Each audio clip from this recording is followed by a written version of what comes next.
할렐루야. 아멘입니다. 오늘도요 주님께 예배 자리로 오신 이 하나님을 향해 나오신 한 분 한 분을 예수님의 이름으로 사랑하고 축복합니다. 예배를 통해 하나님께서요 우리 가운데 큰 은혜 주실 줄 믿습니다. 아멘입니까? 예, 그러므로요 우리의 말씀의 제목처럼 비판이 아닌 사랑으로 우리의 공동체와 가정이 풍성해질 줄 믿습니다. 아멘입니다. 우리 한 번 더 앞뒤좌우로 이렇게 인사했으면 좋겠습니다. 비판하지 맙시다. 네, 사랑합시다. 네, 네, 비판하지 맙시다에 좀 힘이 들어가는 것 같습니다. 한 번 더 이렇게 인사해 봅시다. 비판하지 맙시다. 사랑합시다. 네, 네, 우리 교회 안에서는요, 이 비판하지 않고 사랑이 풍성히 넘쳐가는 우리 교회가 되었으면 좋겠습니다. 여러분에게 먼저 질문합니다. 여러분, 한번 사진 한번 보여주시겠습니까? 어떤 사진 같습니까? 네, 네, 밥 먹는 거. 네, 네, 맞는 거 맞습니다. 식사 사진입니까? 사진입니다. 여러분에게 질문 한번 먼저 드리도록 하겠습니다. 여러분은요, 식사 때문에 싸워보신 적 있습니까? 네, 많죠. 하일이 식사 때문에 싸워본 적 있습니까? 맞아요. 또 식사 때문에 싸워본 적 있습니까? 하음이 있습니까? 없어요. 맞습니다.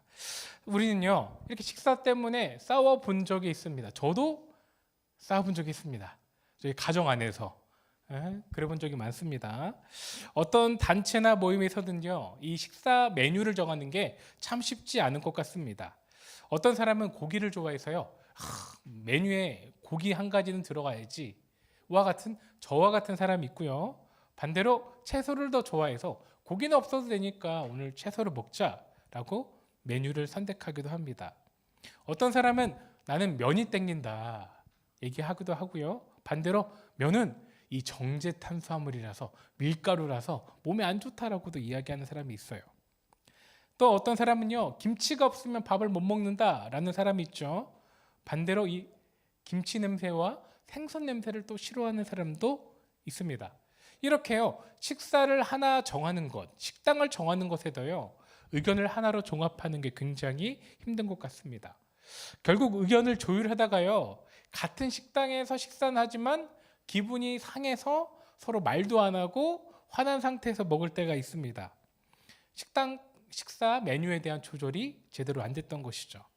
다른 집 이야기가 아니라 저희 집 이야기입니다. 같은 가족임에도요 공동체임에도 각자 먹고 싶은 것이 다르기 때문에 때로는 각자 이 식당에서 따로 먹었으면 좋겠다라고 생각할 때도 있는 것 같습니다. 그래서 요즘에요 이러한 이미지가 있습니다. 한번 띄워주시겠습니까? 이게 무엇인지 아십니까? 메뉴를요 이렇게 하나하나 접근법적으로 고르는 것입니다. 무엇이 먹고 싶냐? 무엇이 먹고 싶냐? 이렇게 하나하나 고르게 되는 거죠. 그런데요 이렇게 이것을 보고 골라도요 음식, 기호, 취향을 맞추는 게 쉬워요? 어려워요? 어려워요. 그런데 이 교회도 마찬가지인 것 같아요. 교회도 이렇게 다양한 사람들이 함께 모이는 하나님의 식탁의 자리와도 같습니다.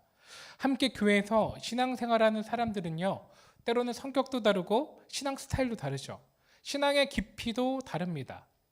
어떤 분은요 뜨겁게 기도해야만 예배를 드린 것 같다, 부르짖어야만 기도한 것 같다라고 생각하시는 분도 계십니다.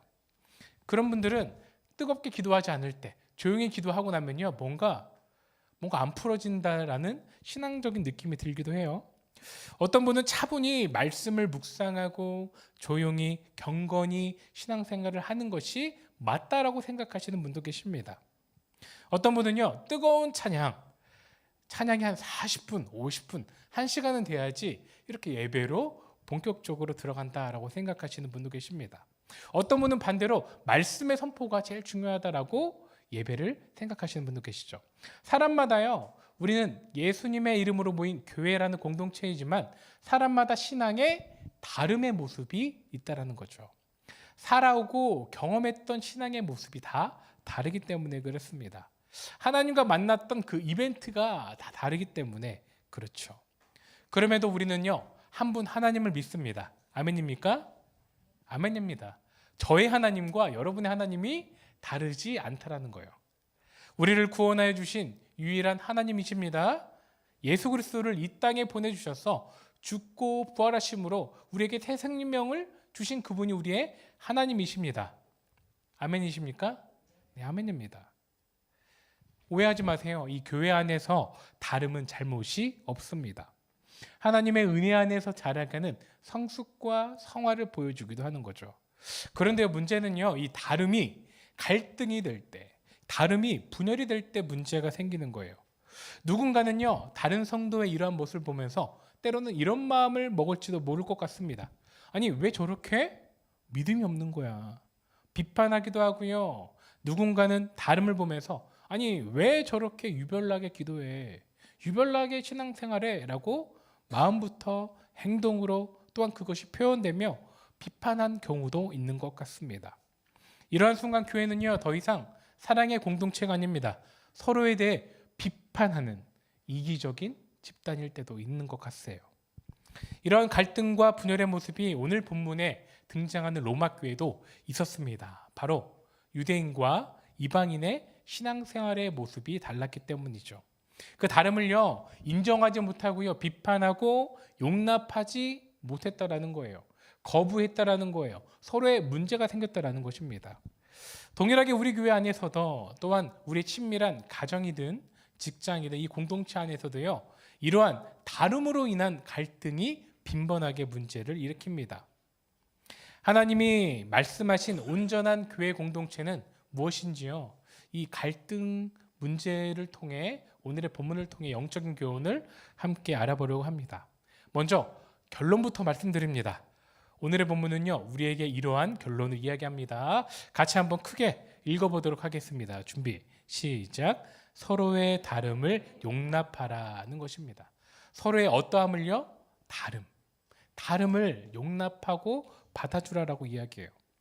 교회 안에서 신앙생활에 어떠한 다름 때문에 비판하고 시기하고 질투하고 손가락질하기보다 받아주어 용납해 주기를 바라고 있습니다. 오늘의 말씀이 그렇게 권면하고 있죠. 오늘 1절을요, 우리가 함께 읽어보도록 하겠습니다. 준비, 시작. 믿음이 연약한 자를 너희가 받되 그의 의견을 비판하지 말라. 먼저 로마 교회 내 다툼에 대해서요, 바울은 먼저 이렇게 권면합니다. 무엇하지 마라라고 이야기합니까? 노란색에 비판하지 말라고요. 비판하지 말라고요. 우리 한 번 더 옆 사람에게 이렇게 한번 이야기해 보겠습니다. 비판하지 마세요. 너무 이렇게 이게 부드럽게 얘기했나요? 조금 세게 얘기해 볼까요? 비판하지 마세요. 네, 비판하지 말라고요. 바울은 권면하고 있습니다. 3절에서도요, 구체적으로 이야기해요. 비판하지 말라. 예수님도 이야기하셨죠. 비판하지 말라고요.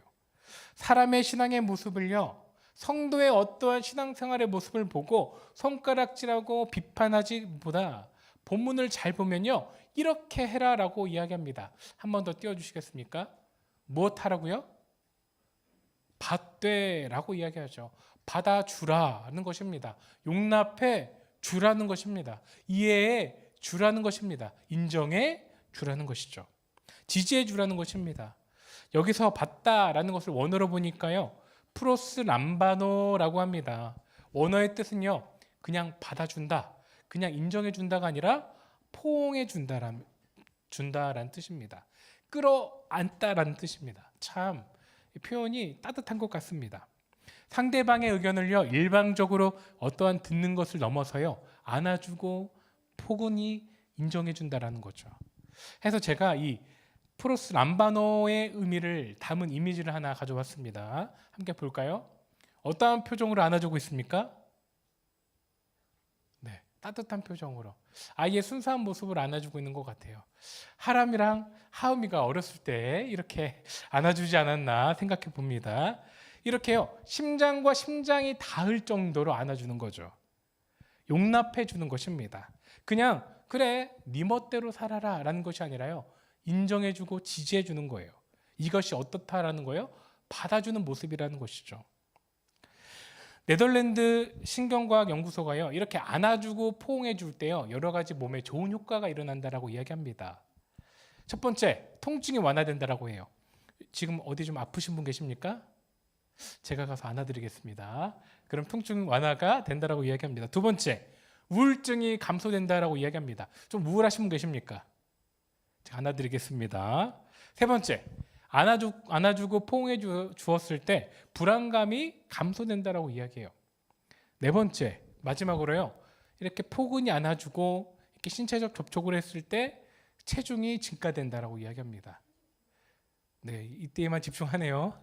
네, 포근히 안아주면요 체중이 증가된다라고 이야기해요. 여러분들이 저를 너무 안아주셔가지고 그만 안아주셔도 될 것 같습니다.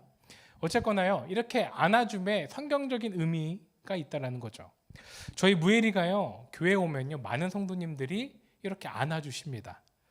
여러분들이 안아주셔서 그런지 체중이 막 증가하고 있는 것 같아요. 네, 거의 최고점을 찍고 있습니다. 네, 받아주고 용납해 주시죠.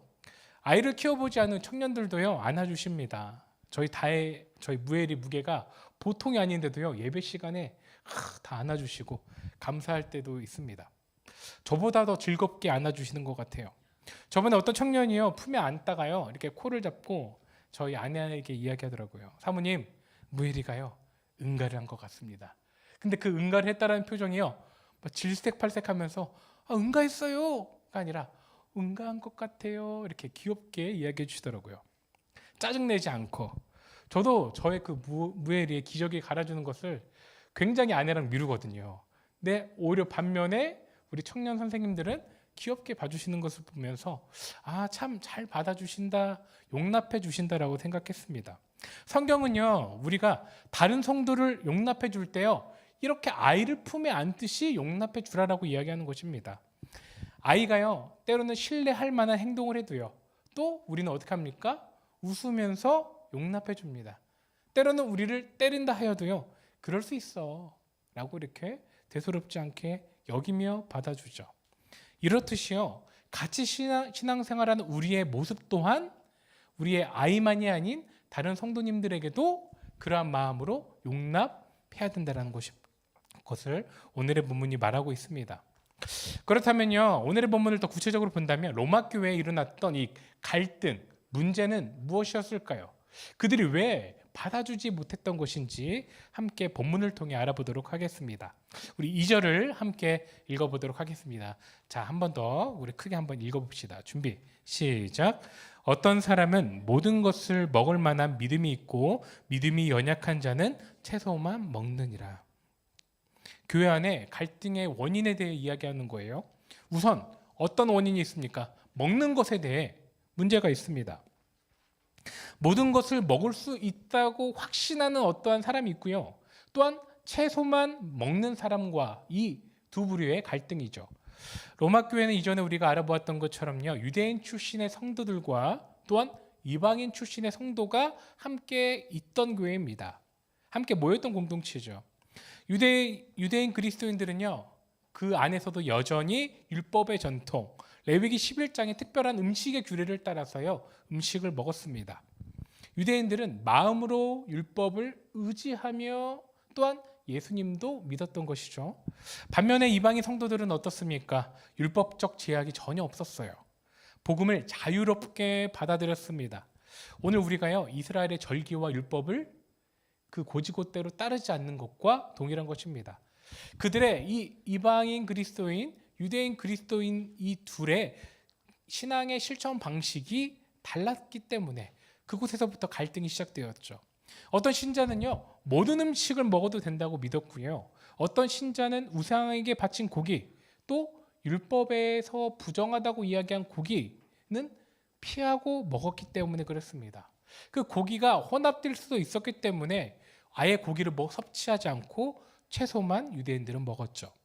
다니엘과 세 친구처럼 말입니다. 신앙을 이렇게 선택한 것에 대해서 사실 구원과는 다른 비본질적 요소이기 때문에 사실 서로를 제지할 이유는 없었습니다. 그럼에도 불구하고요 이것부터 문제가 시작되는 것이죠. 또 유대 그리스도인들은요 안식일과 절기를 귀하게 여겼다라고 이야기합니다. 예수님을 믿으면서도 율법, 유월절이나 속죄일이나 이런 것들을 귀하고 법칙적으로 따랐던 것입니다. 정례보다면요 유대인 신자들은 이방인에게 율법을 지켜야 진짜 신앙인이다라고 이야기했고 반대로 이방인 신자들은 어떻게 했습니까? 유대인들에게 율법은 이미 끝났다. 구닥다리다. 옛날 신앙을 믿고 있다라고 업신 여겼던 것이에요. 결국 비판과 멸시라는 양쪽의 태도가요, 로마 교회를 흔들게 되었습니다. 분열이 일어나고요, 그 안에 문제가 일어나고요, 파가 생기게 되는 거죠. 큰 문제가 어디에서 일어났다고요? 교회에서요. 교회에서 이러한 분열이 일어나게 된 것입니다. 사실 이러한 표면적인 이유를 넘어서요, 그들의 마음을 보면요, 사실 자존심의 문제입니다. 유대인 신자들은 오랫동안 하나님의 선택을 받았다라는 민족적인 정체성을 가지고 있었고요. 그래서 이 율법과 할례, 절기, 음식은요, 단순한 종교적 문화가 아닙니다. 내가 아브라함의 백성이다, 내가 하나님의 먼저 된 자녀다라는 우월감, 자존심이죠. 그런데 이제 교회 안에서요, 이방인들이 자유롭게 신앙생활하는 모습을 보니까 속이 터져요, 안 터져요? 터지는 거죠. 아니, 우리는 수천 년의 전통을 가지고 있던 이 나의 유대인인데 이 율법도 모르는 저것들이 어떻게 나와 똑같이 하나님 앞에 설 수 있으냐라는 자존심의 문제가 일어난 거예요. 나는 아브라함의 자손인데, 내가 먼저인데, 내가 1000년 전부터 우리 민족이 이렇게 따랐었는데 라는 마음의 어려움이 생긴 것입니다. 역사적인 사건으로 볼 때 주 49년에요. 로마 지역 안에서 이 유대인들이 예수님이 메시아다라는 곳에 있어서 서로 어떠한 신학적인 싸움이 있었습니다. 그 유대인의 논쟁으로 인해서 소요가 일어날 것을 염려했었죠. 당시 클라디우스 황제의 칙령을요, 그가 반포합니다. 칙령의 첫 번째는 바로 이것이었습니다. 유대인들의 집합 금지, 소요를 막기 위해서, 그들의 분열을 막기 위해서 집합을 금지하고요. 두 번째로는 바로 로마에서 이 유대인들을 추방했던 것이죠. 로마 교회 안에 있던 성도들도 마찬가지였습니다. 그때 모두 다 지역 밖으로 추방되었습니다. 시간이 지나 5년 후에 클라디우스 황제가 죽고 나서 이 밖으로 나갔던 이 로마 교회의 성도들은 다시 로마로 들어오게 되었죠. 그런데요, 이 유대인들이 다시 로마 교회로 들어오고 나서 분위기가 바뀌어 있는 것을 확인한 거예요. 신앙의 분위기가 이전에 유대인 중심에서 이제는 이방인 중심으로 변하게 된 거죠. 유대인들은요, 그것을 용납하지 못하는 것입니다. 자존심의 문제가 걸려 있고요. 이전에 이방인에게 바쳐진 것이 아닌 정결하게 키운, 그리고 정결하게 나의 생활했던 율법들, 그런 것들이 없어졌던 것입니다. 마찬가지로 이방인들도요, 유대인들이 달갑지만은 않았습니다. 불만이 있었어요. 우리가 은혜로 구원받았음에도 불구하고 계속 압박이 들어오는 거죠. 왜 아직도 율법을 우리에게 들이미는 것인지, 그것은 옛날 방식 아닌가라는 의문이 계속 들었던 것입니다. 이방인들에게 율법은요, 그들을 억압하는 새로운 방식이 되었던 거예요. 결국 본질은 하나님 앞에서요, 신학적으로 신앙생활이 무엇이 옳은가라기보다 이 용납하지 못하는 문제가 자존심의 문제로 확장되었던 것이죠. 함께 읽어보도록 하겠습니다. 시작. 용납하지 못하는 문제, 하나님 앞에서 내가 더 낫다라는 자존심 싸움이 된 것입니다. 흔한 말로요, 텃세를 부리는 것입니다. 바울은 이 자존심의 싸움임을 간파하고 오늘의 본문에 권면하고 있는 거예요. 비판하지 말고 어떻게 하라고요? 안아주라고요. 비판하지 말고 이해하고 존경하며 지지하며 안아주라는 것입니다. 이성적으로 비교하지 말고 마음으로 용납해 주길 권면하고 있는 것이죠. 오늘 우리도 마찬가지입니다. 우리 공동체 안에서요, 혹시 갈등을 겪고 계시는 분 계십니까? 나의 관계 안에서 어떠한 어려움으로 그 갈등을 겪고 계십니까? 서로를 용납해 주며 어려움이 있으신 분이 계십니까? 오늘의 말씀을 통해 우리의 마음을 직면해 보길 원합니다. 우리 공동체 안에서 내가 어떠한 사람을 용납하지 못하는 이유가 있다면요, 내 안에 포기하지 못하는 자존심이 있기 때문이 아닌지 생각해 봐야 됩니다. 내가 저 사람보다 낫지, 아니 저 사람에게 저런 직분은 과해, 저 사람한테 저런 역할을 맡길 수는 없어, 저 사람보다 내가 더 잘할 수 있어 라는 자존심이 있다면요, 우리는 그 마음에 용납하지 못하는 원인이 되는 것이죠. 우리의 마음에 나를 내세우려는 마음, 나를 먼저 보이려는 나의 자존심을 포기하지 못하는 마음이요. 우리 교회 안에서도, 우리 가정 안에서도, 우리 친밀한 공동체 안에서도 용납하지 못하게 방해하게 하는 것입니다. 오히려 바울은요, 이 다른 신앙의 모습에게 이러한 표현으로 이야기하고 있습니다. 우리 3절 하반절을 함께 읽어보도록 하겠습니다. 시작. 하나님이 그를 받으셨음이라. 바울은요 이야기합니다. 하나님이 그를 받으셨다. 네가 비판하는 사람, 용납하지 못하는 그 신앙을 이미 받으셨다. 하나님이 다른 신앙인의 신앙생활의 모습을 받으셨다라고요. 하나님의 보시기에 본질에서만 벗어나지 않는다면 문제가 없다라고요. 그 신앙의 모습을 수용하시고 다름을 인정하셨다라는 것입니다.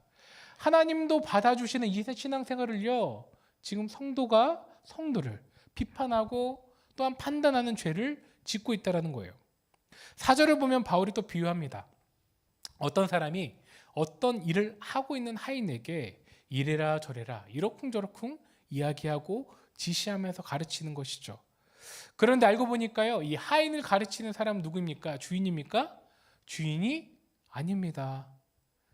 그냥 지나가던 사람, 관계없는 사람이요, 그 하인에 대해서 뭐라고 이야기하는 거죠. 그 주인이 옆에서 괜찮다라고도 하는데요, 오히려 옆에서 뭐라고 하면서 손가락질하고 비판하는 것입니다. 그 하인을요. 그 사람이 누구입니까? 오늘 본문을 보면 다른 사람을 자신의 신앙의 잣대로 판단하는 나, 우리라고 이야기하고 있습니다. 오늘의 공동체 가운데 용납하지 못하는 우리의 모습을 빗대어 표현하고 있죠. 하나 되기를 힘쓰기보다 자신의 눈에 있는 들보보다 상대방의 티끌을 더 크게 생각하는 것입니다. 그래서 4절 마지막에 바울은 이렇게 말하고 있습니다. 한 번 더 읽어보도록 하겠습니다. 준비 시작. 그를 세우시는 권능이 주께 있음이라. 누가 세웠다라고요? 주가 세우셨다. 주가 부르셨다. 주가 인도하셨다라는 것이죠. 사람의 판단 기준에 있지 않다는 것입니다. 왜 그렇습니까? 반대로 이야기해본다면 우리도 하나님께 하나님의 은혜로 판단받았기 때문에 반대로 사람을요, 우리의 기준으로 판단할 수 없는 것이죠. 우리를 판단하시고 은혜를 주신 분은 바로 하나님이십니다. 하나님의 은혜를 통해 구원을 받았기 때문에 반대로 우리도요, 사람을 판단할 수 없는 것입니다. 사람은 누가 판단합니까? 하나님이 판단하시는 것이죠. 존 스토트 목사님께서요, 이렇게 이야기하셨는데 우리가 함께 읽어보도록 하겠습니다. 준비 시작. 우리의 재판장이 다름 아닌 우리 주님이라는 사실은 정말 기쁜 소식입니다. 무슨 말입니까? 누구에게 기준이 있다라고요? 하나님에게 기준이 있다라고요. 그 하나님의 기준으로 우리가 구원받았던 것처럼 우리의 다른 성도도요, 하나님의 기준을 통해 은혜를 누린다고요. 공동체로 부르신 이유, 함께 신앙생활하게 하는 이유, 직분을 맡기고 세워주신 이유는 무엇이라고요? 함께 신앙의 여정을 하도록 하나님의 뜻과 계획이 있다라는 것입니다. 그러므로 우리는 서로의 다름을 내려놓고 용납해야 하는 것입니다. 우리 한 번 더 옆 사람에게 이렇게 고민했으면 좋겠습니다. 서로 다름을 내려놓고 용납합시다. 네, 우리의 말처럼요, 우리의 권면처럼 서로 용납해주는 우리가 되었으면 좋겠습니다. 말씀을 보면서요, 제가 교회 안에서 사람을 잘 용납하고 있는지 저 스스로 저의 삶을 좀 묵상해 봤습니다. 그러면서 저의 수치를 좀 이야기해 드리려고 합니다. 제가 할까 말까를 굉장히 고민했는데 해야 될 것 같습니다. 저도 참 어렸을 때 저의 삶을 보면요, 좀 바리새인 같았다라고 생각되었습니다. 저는 어렸을 때부터요, 교회에서 많이 성장했습니다. 삶의 많은 부분이 교회를 차지하고 있었죠. 그래서 교회에서도 사랑을 많이 받았던 것 같습니다. 그런데 말씀을 통해서 생각해 봤을 때 교회에서 사랑받으면서 내가 모태신앙으로서 또한 반면에 신앙적인 자존심도 많이 올라갔었던 것 같아요. 초등학교 3학년 때 일입니다. 주일학교에서요, 친구 초청잔치를 했던 것 같아요. 그래서 많은 친구들 중에 새로운 친구들이 예배에 나와서 주일학교 예배를 드렸습니다. 아마 친구를 데려오면요, 그 새로운 친구가 선물을 받았던 것 같습니다. 그래서 많은 친구들이 초대되고 제가 초대하진 않았지만 저의 반에 어떠한 조금 껄렁껄렁한, 제가 보기에 조금 안 좋은 친구를 초대해서 그 친구가 저희 교회에 왔습니다. 얼마나 귀합니까? 한 영혼이 얼마나 귀합니까? 그렇게 초대돼서 와서 그 친구를 보면서요, 참 귀하다라고 제가 생각하지 않았습니다. 그리고요, 예배 시작 전에 떠들고 있는 그 친구에게 가서 제가 이렇게 이야기했습니다.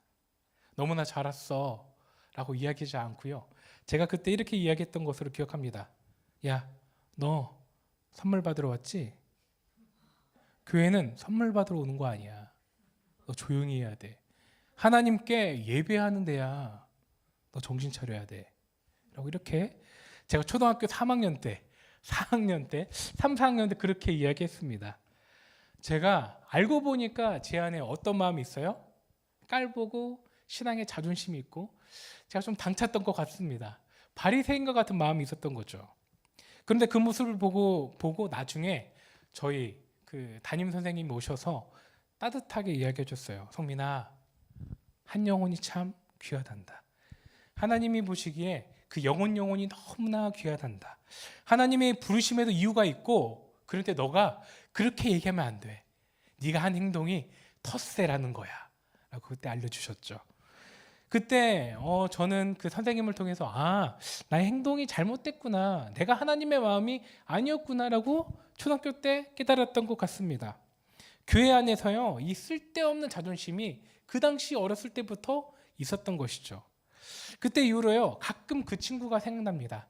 이름이 그때 택중이라는 친구였거든요. 근데 그 친구를 보면서요, 가끔 오버랩 되는 사람들을 경험할 때가 있습니다. 새로운 영혼들이 찾아오거나 아니면 제가 알지 못하는 교회에 새로운 분들이 왔을 때 하나님의 마음을 통해서 더욱더 바라보게 하시는 거죠. 한 영혼이 귀하구나. 한 사람이 교회에 찾아왔을 때 내가 더 사랑으로 대해야 되겠다. 저의 자존심을 꺾게 되는 그 사건이 되었던 것입니다. 굉장히 부끄러운데, 어쨌거나 그러한 사건 가운데서요, 저의 마음을 스스로 돌아보게 되었던 거죠. 여러분들에게도요, 하나님께서 오늘의 말씀을 통해 이야기하십니다. 사람을 대하며 또한 공동체 가운데 비판하고 있는지, 한 사람을 귀하게 여기고 있는지 우리 가운데 말씀으로 은혜 주실 것이라, 마음의 영혼의 울림을 주실 것이라 생각합니다. 원인은 그 사람에게 있지 않습니다. 나의 안에 있는 자존심에게 문제가 있는 것이죠. 오늘의 본문을 보니까요, 7절과 8절로 이렇게 바울은 이야기합니다. 함께 읽어보도록 하겠습니다. 시작. 우리 중에 누구든지 자기를 위하여 사는 자가 없고 자기를 위하여 죽은 자도 없도다. 우리가 살아도 주를 위하여 살고 죽어도 주를 위하여 죽나니 그러므로 사나 죽으나 우리가 주의 것이로다. 아멘. 우리가 누구의 것이라 라고 이야기합니까? 주의 것. 나만 주의 것이 아니라요, 내가 용납하기 어려운 사람도 스스로 나도 모르게 비판으로 마음 먹고 있는 그 사람도요, 주의 것이다 라고 이야기합니다. 7절을 보니까 이렇게 이야기해요. 자기를 위하여 사는 자가 없다. 자기를 위하여 죽는 자도 없다. 각자의 신앙의 믿음의 판단에 따라 하나님 앞에 그렇게 나아가고 있다라는 것이죠. 반주 부탁드립니다. 그러므로요, 비판하지 말라는 거예요. 상대방이 누구의 것이기 때문에? 주의 것이기 때문에. 한 영혼을 귀하게 여기라는 것입니다. 그러므로 오늘 람바노라고 받아줘라라고 이야기하지 않습니까? 심장과 심장이 가까워지듯이 아이를 안듯이 포근히 그 상대방을 안아주라라고 이야기하고 있습니다. 사랑하는 성도 여러분, 교회는요, 같아져야만 함께하는 곳이 아닙니다. 다름에도 불구하고 함께 품고 함께 나아갈 때 더욱더 거룩해지는 것이죠. 여러분, 혹여나 우리 가운데 내가 용납하지 못하는 사람이 있습니까? 가정이라든지 직장이라든지 교회 공동체 아니라든지 그 사람만 보면요, 그 사람 때문에 교회 나오기 싫고 그 사람 때문에 나의 어떠한 은혜가 떨어지는 사람이 있습니까? 우리의 마음을 직면하기 원합니다. 그 사람한테 문제가 있는 것이 아니라 우리의 마음에 자존심에 문제가 있는 것입니다. 하나님께요, 기도하며 나아갔으면 좋겠습니다. 하나님, 내가 그 사람을 품을 수 있도록 인도하여 달라고, 멸시 대신 존중할 수 있도록, 자존심 대신 복음의 겸손을 품은 내가 될 수 있도록 인도하여 달라고 우리가 말씀을 정리하면서요 찬양하며 나아가도록 하겠습니다.